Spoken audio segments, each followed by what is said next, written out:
Trump amefanya kitu cha tofauti sana ambacho watu wengi duniani hawakitarajia: kukataza mahusiano ya jinsia moja, jambo ambalo hakuna mtu katika akili ya kawaida angeamini Trump angeweza kupita na slogan hiyo. Na juzi amepiga marufuku bendera zote nje ya bendera ya Marekani zisipepee, na wazikipepea watakiona cha mtema kuni. Lakini kubwa, wakati wa kuapishwa kwake, alipokwenda katika kanisa kuu wakati wa misa, mchungaji mwanamke aliyesimama kanisani nje ya mafundisho ya dini, kwa sababu mchungaji yule alikuwa ni mwanamke, nje ya mafundisho ya dini, anamhubiria Trump na kumtaka awape msamaha makundi maalum.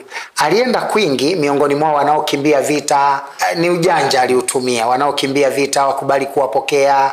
Akazungumzia watu wanao wenye matatizo mbalimbali, lakini mwisho akazungumzia hata watu wenye mahusiano ya jinsia moja awape nafasi ya kuishi katika Marekani, na wao waishi kama watu ambao walipaswa kuwa na uhuru katika Marekani.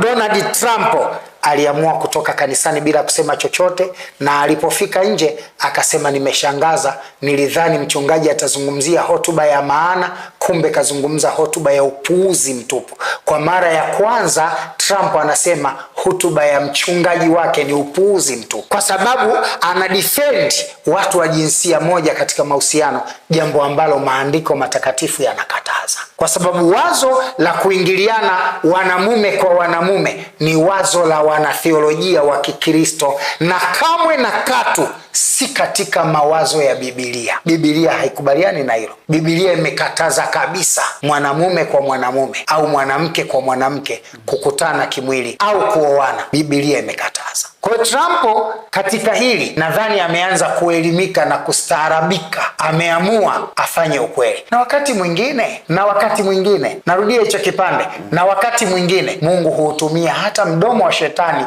kuwanusuru watu.